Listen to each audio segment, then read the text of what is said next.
Sometimes what we really want, what we really need, can only be found on the other side of crisis.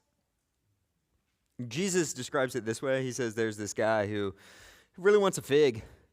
So he goes out in his backyard to the fig tree, but there's no fig. It's all leaves, no figs. So he waits a year, comes back, and then the next. Finally, he's had it. After 3 years, he goes and tells his carpenter, that's it. I'm done with this fruitless fig tree. Chop it down. But the gardener turned to him and says, leave it alone. Literally, it's in Greek, literally, forgive it. Forgive it. And then he says this, I'll dig around it and fertilize it. Now, that's a true translation, but it's missing the real feel of it. It literally translates, the word for fertilize is ballo. It reads, I'll dig around it and hurl manure on it. That's a picture of God's work in our life. So this is not one of those complicated, esoteric, spiritual stories that needs decoding. If you've ever shoveled manure, which I grew up on a farm, or if you've ever just driven through Lancaster County and then, when they're shooting that stuff on the field, and you're like, oh, shut the windows, ah! It burns the nose.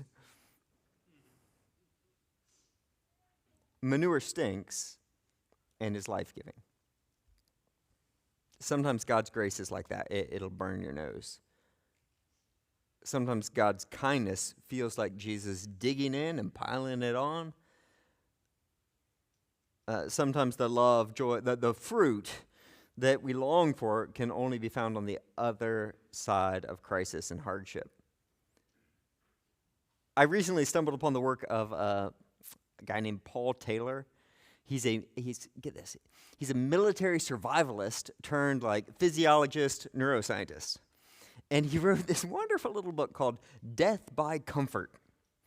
Now, as the title suggests, his big thesis here is that the modern American lifestyle of avoiding hard things and avoiding any discomfort is killing us. And then he backs it up with all of this evidence to prove it. That it turns out that you and I, we need all kinds of what he calls micro-stressors in order to flourish. Without them, it will literally die. Which is to say, I suddenly feel vindicated with the scientific basics for telling all my kids the when I was a boy stories, right? I grew up on a farm in the middle of Ohio. Had to get up before the sun rose. 5 feet of snow. It's true. Which is also to say, maybe Jesus is on to something. Manure can be life-giving. We need micro-stressors to flourish. Things that feel like death are often the means by which we find life. So I'm turning 47 here in just a month. I'm not that old.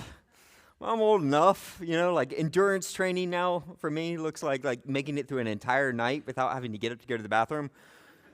Yeah.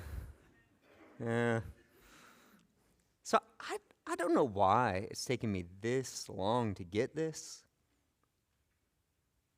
This is not some secret truth. This is not some next level thing that you got to make it 20 years into Christianity to decode it or unlock it. This is the base. This is ground zero 101. This is what we teach our third graders over in the class over there. This is why we hang a giant cross in the front of our sanctuary. So that every time all of us come here and we gather together, we have to look up at that and be reminded. That's the way. Jesus is the way to life with God, what you really want and what you really need. And that way is the way of the cross. The way of surrender, suffering, humiliation, death, then resurrection. It's through death that he's given unconquerable life, resurrection life. And now that he's given his life for you, he gives his life to you. And he invites you, now pick up your cross and follow me. That's the way to life. What you really want, what you really need can only be found on the other side of the cross. So cognitively, I have known this kind of like forever. Like, I know this. But it's only in the past few years that it's begun to sink like the 18 inches from my head to my heart. Like, only in the last 5 years have I stopped trying so hard to numb, avoid, run away from hardship, suffering, and crisis, and started seeing crises for what they are, or at least for what they could be. Jesus digging into my life. So today we're nearing the end of the series in the Gospel of Luke, and next week Jesus is getting ready to send the 12 and us out into the world. He's like, I've taught you all these things for all this time. You've been following me along for all this time. You've heard me teach. You've seen me. Now you go. Go, do these things. Declare this message to others. But first, Jesus is going to lead us through crisis after crisis after crisis after crisis. 4 in a row. Like this series of speed bumps. Like he really wants us to slow down and force us to pay attention to this. Before he sends us out, we need to go through this. So we're in the second half of Luke chapter 8, page 840 in your pew Bible if you want to follow along. And here Luke gives us these 4 stories of crisis that really form one story. It's one fourfold story. We're going to be camping out in story 3 and 4, the end of it, which starts in verse 40. But first, let me summarize the first 2 scenes so that we can kind of get a sense of what Luke is up to, what Jesus is up to in this process. So scene number 1. We're on the Sea of Galilee. The disciples are crossing the Sea of Galilee in a little boat. Greg preached on this a few weeks ago. You'll remember that they're in the middle of the sea, and then suddenly a squall comes up. In fact, the Gospel of Matthew describes it as a furious squall, like it personifies the squall. Like the squall is really angry at them. Like the squall, the storm itself is trying to kill them. And if you've ever been in the middle of a storm, you know what that means. My dad had a little sailboat growing up, just a 17-foot little sailboat that we would take out. And one time we went up to Lake Erie. We lived in Ohio. Went up to Lake Erie, and we're like, oh, this will be fun. Went out, but we didn't check the weather ahead of time. And we got out just a little ways, and this storm came up, and in a matter of minutes, the waves were bigger than our boat, and it felt like the lake was trying to kill us. It is truly terrifying. And that's where we're at here. But you might recall Peter, James, and John, before they met Jesus, what was their profession? Fishermen, yeah, on the Sea of Galilee. So if anyone is qualified to weather this storm on this sea, it's this crew. So when we find these manly fishermen like hugging each other and screaming, we're all going to die, you can imagine that it must have been really, really bad, like the sea itself was trying to kill them. And so this brings us to the first moment of crisis. And in the midst of that crisis, Jesus is asleep, which tells us something. So they wake him up and they scream, we're going to drown. But Mark helpfully records them saying this, don't you care if we drown? Ooh. And the whole thing is revealing. Like in the moment of crisis, when life is spiraling out of control, I need to know that my life is not subject to chaos. I need to know that someone is in control. And I need to know God cares. So Jesus, he gets up, he rebukes the wind and the wave. You remember, quiet, be still. It becomes perfectly calm. And they say, who is this? And then scene number 2, just when you think it can't get any worse or more chaotic than the storm at sea, they land on the shore, step off the boat, and they're greeted by a naked demon-possessed man. He calls himself Legion. I don't know about you, but I'd be like, okay, everybody back in the boat. Let's go drown at sea. That's better than that. But Jesus, he leads his disciples and leads us straight into this to show us there's something even worse than storms. That there are unseen forces at work. There are evil forces that will strip away your humanity and destroy you from the inside out. And this is the second moment of crisis. There is nothing this man can do. He's completely controlled by his demons. He's completely controlled by his demons. And this, again, it's revealing. In the moment of crisis, I need someone more powerful than me to set me free. I can't do it. I can't do it, Jesus. And I need someone who can name my demon and tear it off my soul because I can't. You have to do that for me. And then in this heavily symbolic act, Jesus cast the demons into a herd of pigs, and they rushed down into the sea. And the sea, that had just threatened to drown the disciples, now obeys Jesus and drowns the pigs. And this brings us to our text for today, Luke chapter 8, starting in verse 40. Here we're going to see scenes 3 and 4 of this fourfold story. And it's technically two separate stories, but you're going to see that Luke has woven them so together as to make them one story. It starts like this. Now when Jesus returned, a crowd welcomed him, for they were all expecting him. At this point, Jesus is superstar level. And we meet the main character of story number 1. Verse 41. Then a man named Jairus, a synagogue leader, came. Stop right there. Now, if this is all we know about Jairus, that's enough. If we've been following along the Gospel of Luke, we know this story, we've heard this story, we know how this goes. He's a synagogue leader, which means he's like wealthy and powerful and all wrapped up in these religious things. He's one of these guys who stands to lose everything if Jesus keeps doing his Jesus thing of like forgiving sins and proclaiming the gospel outside of the synagogue. Like, hasn't anyone told Jesus, we have a perfectly good system for this? Like, if you want to hear the law, you go to synagogue. If you want forgiveness of sins, you go to the temple. If you want to be healed, you go offer the appropriate sacrifice at the temple. But Jesus, he's undermining the system, and guys like Jairus stand to lose everything. But we read that Jairus came to Jesus and fell at Jesus' feet, pleading with him to come to his house, which is unexpected to say the least. Like, this is shocking. An important man, a man of standing in that culture, does not grovel at someone's feet. This is humiliating. No, a guy like Jairus does not do that. And guys like Jairus, they don't come to Jesus. They find Jesus repulsive and confusing and frustrating. So the question Luke forces us to face right off the bat is this. Why? Like, why would a synagogue leader grovel at the feet of Jesus in front of this crowd? Verse 42. Because his only daughter, a girl of about 12, was dying. Oh.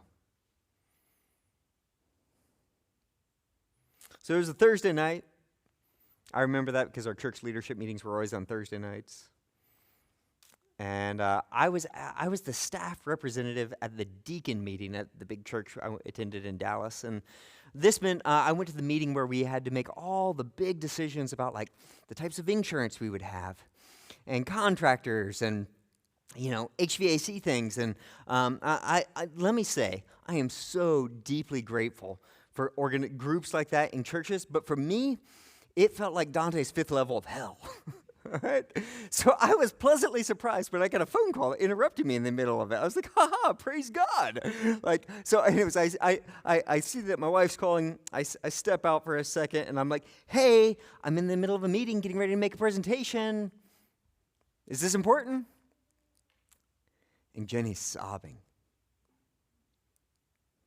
And through her sobs, she told me that our daughter, Jillian, who was at the time just months old, had just had a seizure, was unresponsive.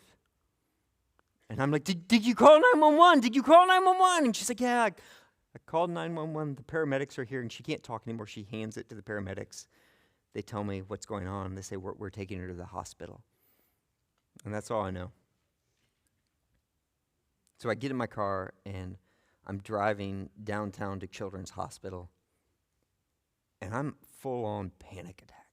Like, I can't breathe. And you know how your mind does this to you. The only thing I could think of was the one baby I knew that had a seizure growing up in my hometown church never recovered. Never recovered. To this day, has it matured to a 3-year-old level. So I'm stuck in traffic on a highway. And all I know is that my little girl is somewhere up there in an ambulance. And it's moments like this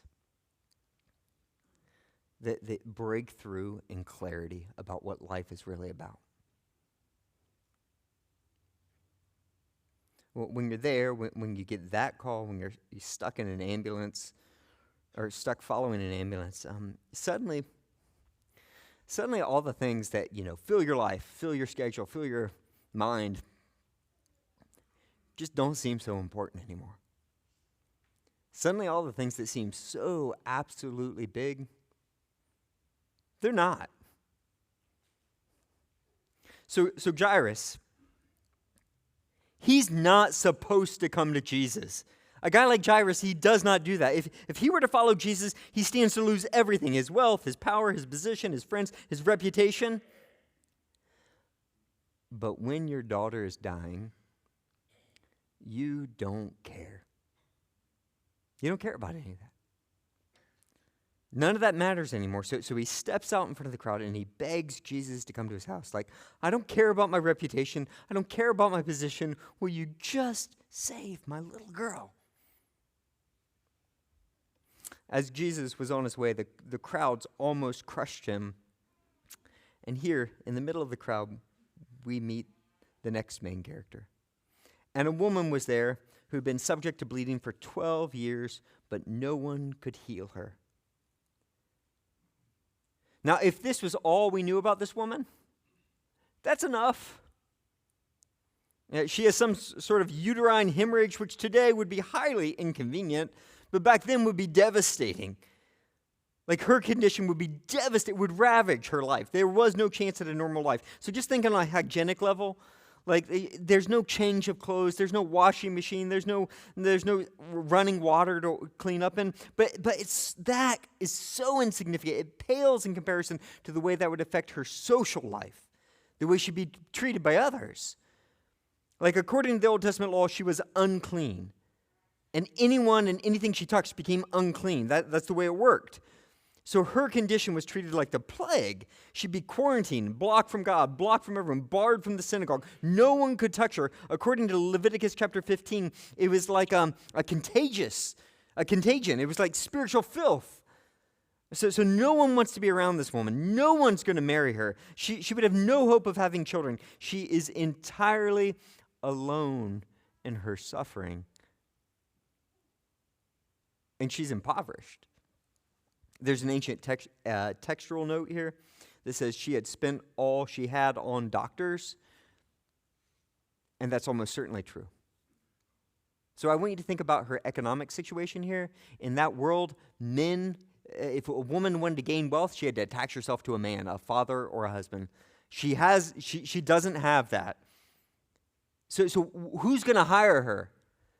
And just worst case scenario here, you hate to say it, but it's true. She can't even prostitute herself. Now, no one wanted her. No one loved her. No one touched her. No one hugged her. No one held her hand for 12 years, which just happened to be the very length of time that Jairus' daughter was alive. So what would it be like to always feel dirty? To feel unwelcome, to feel like you're ruining everything around you, to feel like you don't really belong, to feel like if people found you out, they would reject you. She's not supposed to be in that crowd. If they knew who this woman was pressing in against her, they would ridicule her, beat her, and kick her out.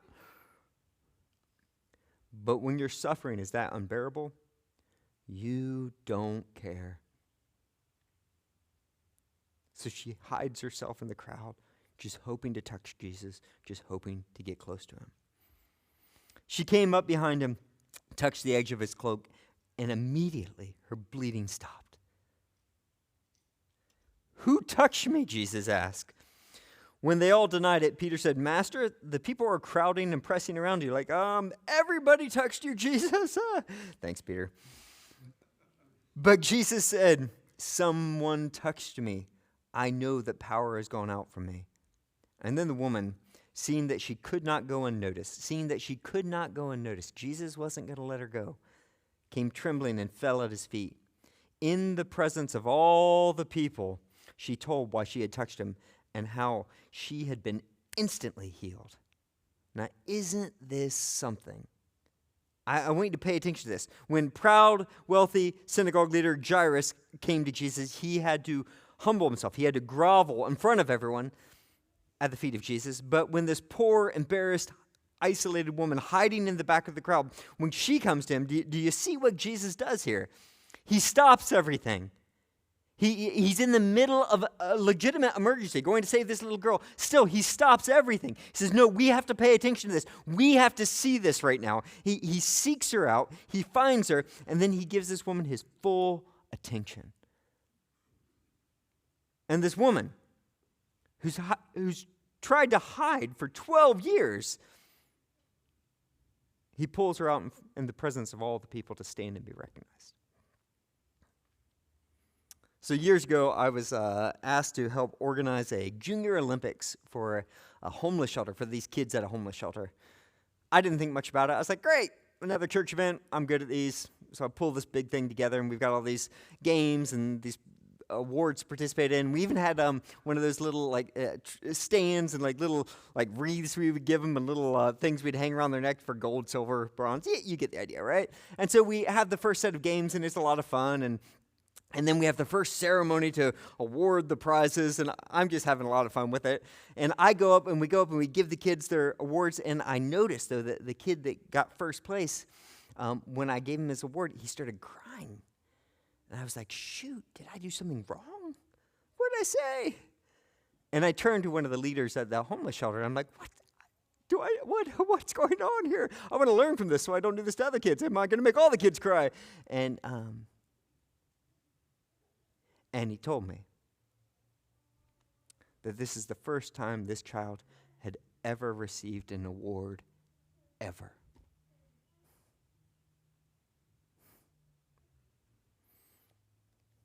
Now listen, I'm no millennial here. I didn't receive rewards for just showing up, right? You tried. That's so great.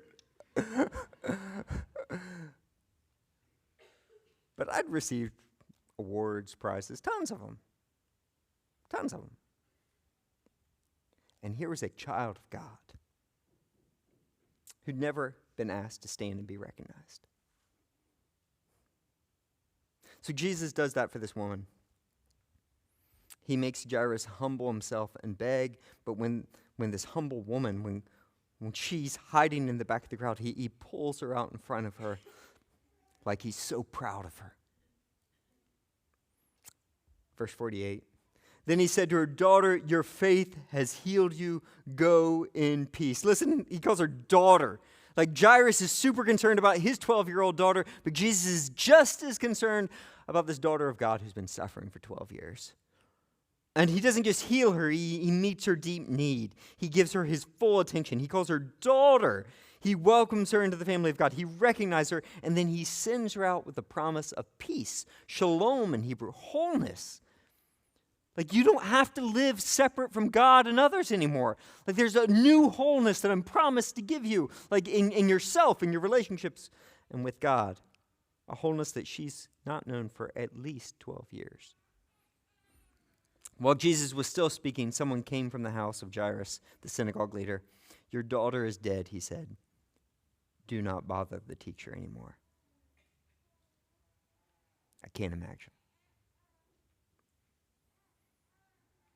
So sometimes as a pastor, I feel stuck in Luke chapter 8. Like crisis after crisis after wave after wave, all your breakers wash over me. Like every week there's a phone call, a report, an accident, a revelation, something that like just rocks one of our families to the core. And you'd think that I'd get used to it, but I haven't. So I've trained myself to respond more like an ER doctor. You know, like stop the bleeding, are they breathing, move into action, rather than just like crumbling to my knees. but it's never easy. I've learned that not unlike a car accident or a heart attack, though, that there's this window of opportunity. Like what happens right after a crisis really, really matters. How you respond right after a crisis really, really matters. And for some, the crisis comes and they immediately turn to God and they immediately experience the presence of God in a way that they never could have known apart from that crisis. And as awful as the crisis is, and as much as they might never wish for that, they're also oddly grateful and thankful and worshipful. I'm not saying that it's easy or good, and I'm not saying they won't walk with a limp for the rest of their lives. They probably will. But I am saying that they'll walk away blessed. For others, crisis comes and they pull away from God. They feel alone, angry, embittered, wrong, hurt, wounded. And if they don't figure out how to talk to God about that, if they don't follow the example of the Psalms and start praying that out, their relationship with God might never be the same. And Jairus, he's in that window right now. Like what happens next is likely going to shape the rest of his life. Hearing this, Jesus said to Jairus, "Don't be afraid, just believe, and she will be healed." Don't be afraid, just believe, and she will be healed. Now this right here, while it's the point of Jairus' story, as we read through this fourfold crisis with Luke, this seems to be the point where Jesus has been leading all four layers of this story. Like this crisis, it didn't just happen. Like every step along the journey has been leading to this moment, like when all hope is lost, but Jesus is still there. He's with us. And he just spoke a word that seems too good to be true. It seems outrageous. Like if I were there and I were to hear him say that to him, it would sound cruel unless it's true. And now here's where Jairus has a choice, and it's a choice that all of us are going to eventually face. In the crisis, will I trust Jesus or will I pull away? Will I listen to my fears, or in the midst of my fears, will I believe his word? When he arrived at the home of Jairus, he did not let anyone go in with him except Peter, John, and James, and the child's father and mother. Get the emphasis here. The work he was doing with this humble woman who hid in the back of the crowd, he wanted to make it public. He pulled her to the front. He stopped everything. Pay attention to this woman. But with Jairus, the proud synagogue leader, he says, no, this work needs to be done in private. I don't want anyone else to see this. This is just for us. Meanwhile, all the people were wailing and mourning for her. This is a thing in the ancient world, still in certain parts of the world, they would actually hire wailers, professional wailers, to come to announce the funeral and to encourage the family. So you read this throughout, especially the prophets of the Old Testament, but it comes into the New Testament usually as woe in translation. In Hebrew, it's hoy. And so they would, so for miles around, you would hear professional wailers screaming, hoy, hoy, to the top of their lungs, so that the whole community was called to weep with those who are weeping, and that's what Jesus is walking into. Stop wailing, Jesus said. She is not dead, but asleep. He speaks to their grief the way he spoke to the storm. They laughed at him, knowing that she was dead. But he took her by the hand and said, "My child, get up." This is so intimate. In the Gospel of Mark, it's actually just left in the Aramaic so that you can experience it. It's Talitha kum. It's a little girl. It's a dad coming into the room and seeing his little girl asleep and saying, "Little girl, wake up. It's me." Her spirit returned, and at once she stood up, and then Jesus told them to give her something to eat. In first century thinking, appetite proves that she's not a ghost, because ghosts don't eat. So this is why, like, after the resurrection, almost every time you see Jesus, you see him, like, with food, like a fish fry or breaking some bread or doing something, which suggests that resurrection glory has a lot to do with food. or that Jesus is bodily raised from the dead. I'm betting on both. Yeah, praise God. Verse 56, her parents were astonished, but he ordered them not to tell anyone what had happened. This is just for us. Like the other woman, I want that to be public. This is just for us. Now I want you to look at what Luke is doing here. Look at what Jesus is doing here. He's taking these two stories that he's intertwined. One is about an impoverished, powerless woman who's been isolated, unloved, suffering, hiding for 12 years. She's been blocked from the synagogue. She hides in the crowd, but Jesus, he goes and he seeks her out. He finds her.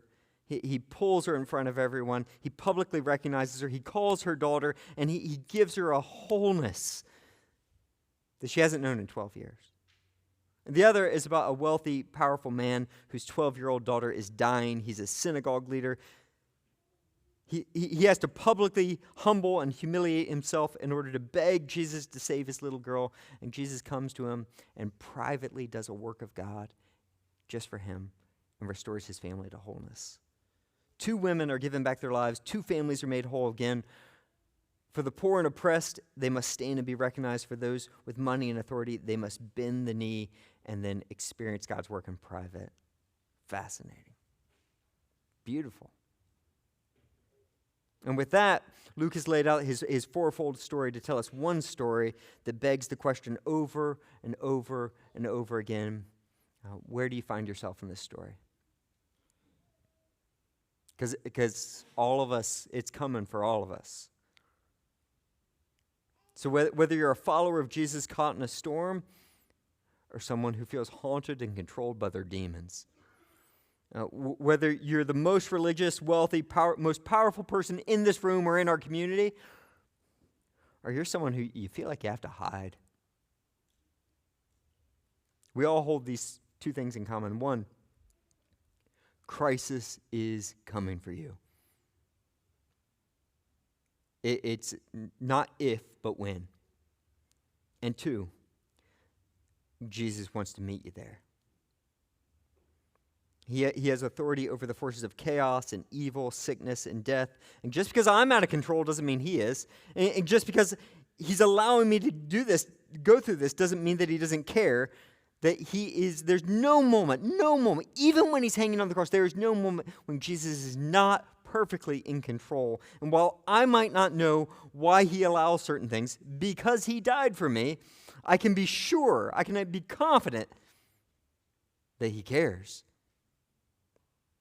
While I might not know how he's going to use my crisis, because he rose from the dead, I can be confident, with absolute confidence, I can say, neither death nor life, neither angels nor demons, neither the present nor the future, nor any powers, neither height nor depth, nor anything else in all creation will be able to separate me from the love of God that is in Christ Jesus. That's the hope. So, I know this. Like, I know this. To the core of my being, I know this is true. And yet, I struggle.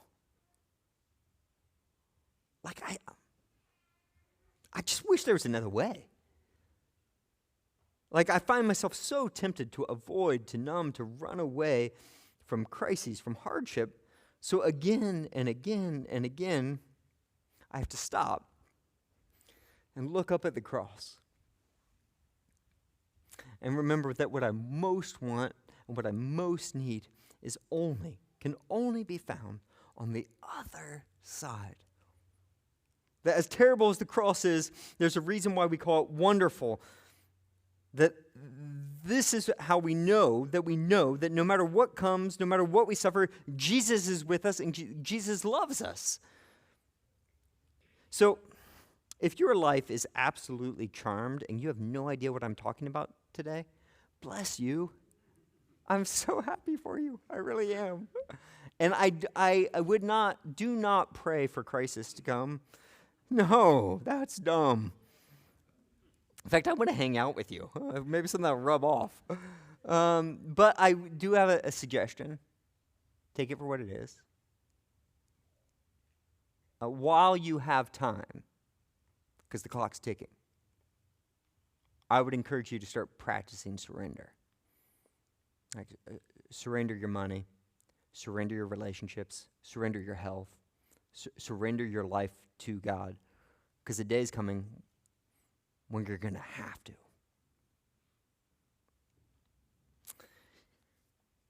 If you're on the other side of this, if you're in the middle or just on the other side of a crisis, I want you to know two things. One, know that you do not have to do this alone. Like, you don't have to pretend like everything's okay. We are called to weep with those who are weeping. And while we might not have any answers for you, we can weep with you. And that's something. I can even show you a few psalms that will help you pray out your anger, hurt, woundedness, doubt. That's part of what we need to do together. So know that you don't have to do it alone, and know Jesus is with you. He does care. He sees you. He suffers with you.